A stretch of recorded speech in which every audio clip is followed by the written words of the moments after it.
Hello viewers, আশা করি সকলে ভালো আছেন। সদ্য ইন্ডিয়ান বাজারে লঞ্চ হয়ে গেল টেকনো পাওয়ার 2 এই স্মার্টফোনটি। তো অবশ্যই বলতেই হচ্ছে টেকনো পাওয়ার সাকসেসর হিসেবে এই ফোনটিকে লঞ্চ করা হয়েছে। তো এই ফোনটি টেকনো পাওয়ার চেয়ে কিন্তু সবচেয়ে বেশি গুরুত্ব দেওয়া হচ্ছে, কেননা এই ফোনটি যদি বাংলাদেশে আসে তাহলে কিন্তু অবশ্যই বাংলাদেশের মার্কেটটি কাঁপাতে যাচ্ছে। বিশেষ করে এই ফোনটির যে ব্যাটারি ব্যাকআপ এবং ডিসপ্লে সাইজ এবং গেমিং পারফরমেন্স সকল কিছুই কিন্তু বেস্ট হতে যাচ্ছে। যে প্রাইসে ইন্ডিয়াতে লঞ্চ হয়েছে সেই প্রাইসের যদি ধারে কাছে লঞ্চ হয় সেক্ষেত্রে অবশ্যই এই ফোনটি কিন্তু কাঁপাতে যাচ্ছে বাংলাদেশকে। তো ভিউয়ার্স, এই ফোনটিতে কি কি ফিচার্স থাকছে এবং কবে নাগাদ বাংলাদেশে আসতে যাচ্ছে, আজকের এই ভিডিওতে সকল কিছুই আমরা ইন ডিটেলসে আলোচনা করতে যাচ্ছি।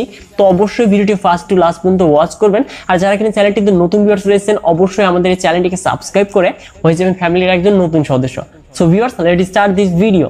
সো ভিউয়ার্স, প্রথমেই আমাদের স্মার্টফোনটির বক্সটিকে আনবক্সিং করে নেব এবং আনবক্সিং করার পর আমরা দেখতে পারবো প্রথমেই থাকছে আমাদের কাঙ্ক্ষিত স্মার্টফোন টেকনো পাওয়ার 2। তো ফোনটিকে একটু সাইডে রাখছি, তার নিচে দেখতে পারবো কিছু পেপার ওয়ার্কস, তার নিচে থাকছে ব্যাক কভার এবং ব্যাক কভারটাকে সাইডে রাখলে নিচে দেখতে পারবো আমাদের হেডফোন, তার সাথেই থাকছে চার্জিং অ্যাডাপ্টার এবং সিম ইজেক্টর থাকছে। তো এই ছিল কিন্তু আমাদের বক্স কন্টেন্ট হিসেবে। এবার আসছি এই স্মার্টফোনটিতে। তো ফোনটির ফুল ফ্রেম হতে যাচ্ছে পলিকার্বনেট ম্যাটেরিয়াল এবং ফোনটির পিছনেও থাকছে পলিকার্বনেট ম্যাটেরিয়াল। তো অবশ্যই এই জন্য আমরা ব্যাক কভারটি ইউজ করবো সবসময়, তাছাড়া কিন্তু দাগ লেগে যেতে পারে। তো এই স্মার্টফোনটির ওয়েট হতে যাচ্ছে 236 গ্রাম এবং থিকনেস 9.6 মিলিমিটার। তো অবশ্যই এই স্মার্টফোনটিতে থাকছে 7000 মিলিঅ্যাম্পিয়ার ব্যাটারি, এর জন্যই অনেকটা ভারী হতে যাচ্ছে এবং ফোনটি অনেকটা মোটা হতে যাচ্ছে। তো অবশ্যই এটি আমাদের মানিয়ে নিতেই হবে।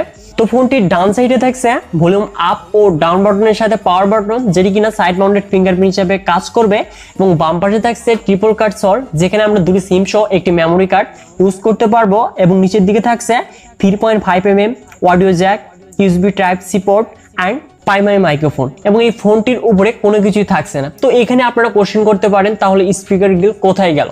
তো অবশ্যই ইয়ারপিসে থাকছে স্পিকার গিল। তো এরপর আসছি এই স্মার্টফোনটির ডিসপ্লেতে। তো অবশ্যই ফুল ভিউ ডিসপ্লে প্যানেল পেতে যাচ্ছে এই ফোনটি থেকে, যেখানে থাকছে 6.9 ইঞ্চিস অর্থাৎ 7 inches IPS LCD display panel, যার রেজুলেশন ফুল এইচডি প্লাস। সাথে থাকছে 480 nits peak brightness, 180 hertz touch sampling rate এবং সাথেই থাকছে 389 PPI ডেনসিটি। তো অবশ্যই আপনারা যারা মিডিয়া কন্টেন্টগুলো বেশি বেশি ওয়াচ করবেন বলে ভাবছেন এবং সোশ্যাল মিডিয়াগুলো ব্রাউজিং বেশি বেশি করবেন, তাহলে অবশ্যই এই ডিসপ্লে প্যানেল আপনার জন্য বেস্ট হতে যাচ্ছে। এরপর আসছি এই স্মার্টফোনটির পারফরমেন্সে। অ্যান্ড্রয়েড ভার্সন 11 এর সাথে হাইওয়েস্ট 7.6 রান করবে স্মার্টফোনটিতে, সাথে চিপসেট হিসেবে থাকছে মিডিয়াটেক হিলিও G85, যেটি কিনা 12 ন্যানোমিটার আর্কিটেকচারে তৈরি একটি অক্টোকোর প্রসেসর, যার সর্বোচ্চ ক্লক স্পিড 2.0 GHz, যাতে জিপিইউ হিসেবে থাকছে Mali G52 MC2। তো মিডিয়াটেক হিলিও G85 এই চিপসেটের যে গেমিং পারফরমেন্সটা অনেকটাই বেটার এই প্রাইসে, তা তো আমরা সকলেই জানি এবং অনেক কয়টি স্মার্টফোনে কিন্তু মিডিয়াটেক হিলিও G85 এই চিপসেটটি ব্যবহার করা হয়েছে এবং গেমিং পারফরমেন্সেও কিন্তু দুর্দান্ত। তো অবশ্যই এই চিপসেট নিয়ে তেমন কিছু বলার নেই। এবার আসছি এই স্মার্টফোনটির ক্যামেরাতে। তো ফোনটি রিয়ারে থাকছে কোয়াড ক্যামেরা সেটআপ, যার মেইন ক্যামেরাটি 48 মেগাপিক্সেল, 2 মেগাপিক্সেল ম্যাক্রো এবং 2 মেগাপিক্সেল ডিপ সেন্সর এবং 2 মেগাপিক্সেল AI লেন্স দেখতে পারবো। তো অবশ্যই একটি ক্যামেরা ছাড়া বাকি ক্যামেরাগুলো কিন্তু ফালতু।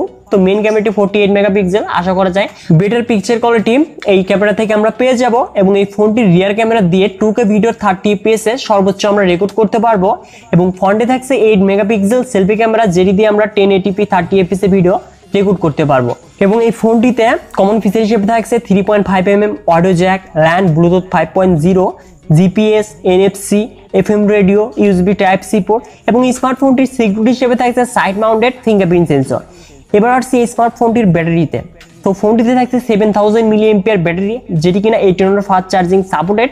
তো অবশ্যই বলতেই হচ্ছে যারা কিনা নর্মাল ইউজার রয়েছেন তারা তো একবার চার্জ দিলে 2 দিন পর্যন্ত ব্যাটারি ব্যাকআপ পেয়ে যাবে, আর যারা কিনা হেভি ইউজার তারা 1 থেকে 1.5 দিন খুব সহজেই কিন্তু ব্যবহার করতে পারবে এই ফোনটি। এবং এই ফোনটি আমরা মোট 3টি কালার ভ্যারিয়েন্টে পেতে যাচ্ছি, silver, blue and black colour. তো অবশ্যই এই স্মার্টফোনটির যে লোয়ার ভ্যারিয়েন্ট সেটি কিন্তু 11,000 রুপিতে ইন্ডিয়াতে অ্যাভেলেবল রয়েছে এবং হায়ার ভ্যারিয়েন্টটি 13,000 রুপিতে বর্তমানে অ্যাভেলেবল রয়েছে। তো অবশ্যই লিক অনুযায়ী জানা গিয়েছে এই স্মার্টফোনটি সেপ্টেম্বরের মাঝামাঝি বা সেপ্টেম্বরের শেষের দিকে কিন্তু বাংলাদেশে অফিসিয়ালভাবে লঞ্চ হওয়ার সম্ভাবনা অনেকটাই বেশি রয়েছে এবং প্রাইসটা আমার ধারণা অনুযায়ী 15 থেকে 16 হাজারের মধ্যেই হওয়ার সম্ভাবনা কিন্তু বেশি রয়েছে। তো অবশ্যই 15 থেকে 16 হাজারের মধ্যে যদি টেকনো পপার 2 এই স্মার্টফোনটি বাংলাদেশে অফিসিয়াল ভাবে লঞ্চ করা হয়, সেই ক্ষেত্রে অবশ্যই এই ফোনটি বাজার কাঁপাতে যাচ্ছে। সো ভিউয়ার্স, এই ছিল আজকের এই ভিডিওটি। আশা করছি আপনাদের কাছে ভিডিওটি ভালো লেগেছে।